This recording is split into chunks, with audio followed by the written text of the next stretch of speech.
Sachin Bhatia checkpost પાસેથી ₹51 લાખના પ્રતિબંધિત ડ્રગ્સ સાથે 3 યુવકોને સુરત ક્રાઇમ બ્રાન્ચે ઝડપી લીધો હતો। પોલીસે ડ્રગ્સ સહિત કુલ 60 લાખથી વધુનો મુદ્દામાલ કબજે લીધો હતો।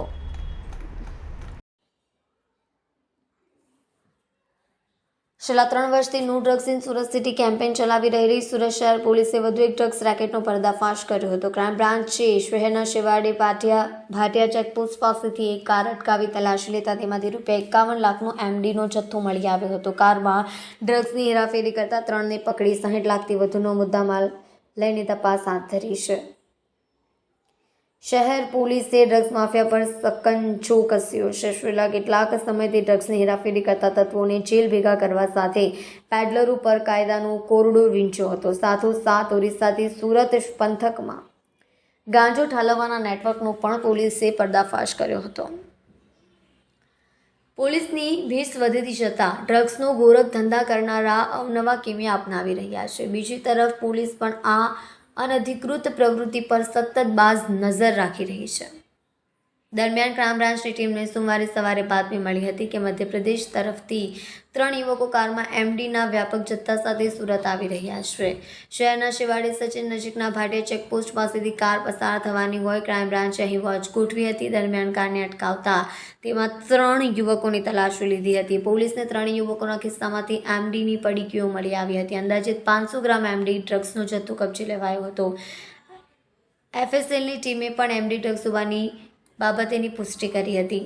ક્રાઇમ બ્રાન્ચે ડ્રગ્સ સાથે પકડાયેલા સુરતના 3 યુવકોને અટકાવતા પૂછપરછ હાથ ધરી છે। પ્રાથમિક તબક્કે વેચવાના ઈરાદે 3 જણા મધ્યપ્રદેશથી એમડી લઈ આવ્યા હોવાનું જાણવા મળ્યું હતું। પોલીસે 51 લાખનો એમડી, મોબાઈલ, કાર મળી ₹60 લાખથી વધુનો મુદ્દામાલ કબજે કર્યો છે અને એનડીપીએસ એક્ટ નવ્ય ગુનો નોંધવાની કવાયત હાથ ધરી છે।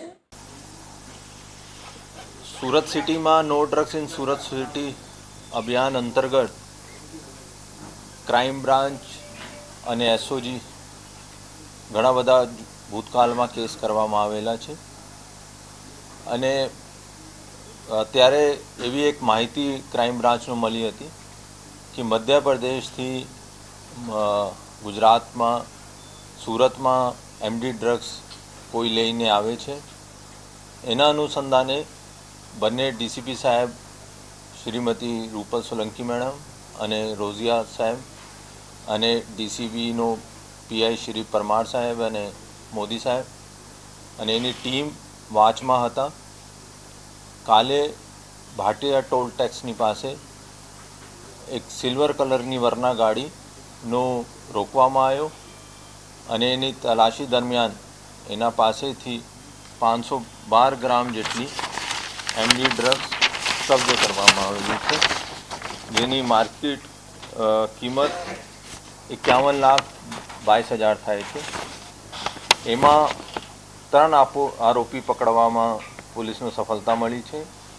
એનો ડ્રાઈવર બદરુદ્દીન અખ્તર હુસૈન બંગડીવાલા જો નવસારીનો રહેવાસી છે અને 2 મુખ્ય આરોપી મોહમ્મદ ઇશાક મિર્જા જો સૈયદપુરા સુરત શહેરનો રહેવાસી છે અને મોહમ્મદ અશફાક મોહમ્મદ અસલમ અંસારી જો સૈયદપુરા સુરત શહેરનો આરોપી છે અને જો જેનાથી માલ લઈને આવ્યો એનો અત્યારે નામ ખુલ્યો છે ઇલિયાસ ઉર્ફે ઈલુ, મધ્યપ્રદેશ અગર શહેરનો રહેવાસી છે અને જો અહીંયા જેનો એને સપ્લાય કરવાનો હતો આ રિજવાન બોમ્બેવાળા છે અને ટૂંક સમયમાં રિજવાન બોમ્બેવાળાની પણ અટક કરવામાં આવશે અને અત્યારે ઇન્વેસ્ટિગેશનમાં કે આ લોકો આગળ કોને આપતો હતો અને ભૂતકાળમાં કેટલા ફેરા મારીને આવે છે એની બધી તપાસ કરવામાં આવશે। ધન્યવાદ। હા, ત્રણો કારમાં હતા અને એક પ્રેસ નોટ આપનો મળી ગયા હશે પર આ 2 મોટો મુનિયા અને આ અન્ના આ બંને સપ્લાયર છે અને અન્ના તો પહેલાં પણ પકડાઈ ચૂક્યા છે અને એમડી બનાવવામાં એનો ફોર્મ્યુલા પણ જાણે છે અને આ લોકો ઉમરગામ વલસાડ પાસે જેવી રીતે 2020માં અહીંયા સુરત ગ્રામ્યમાં ફેક્ટરી બનાવી હતી એવી રીતે આ લોકોનો પ્લાન હતો। કઈ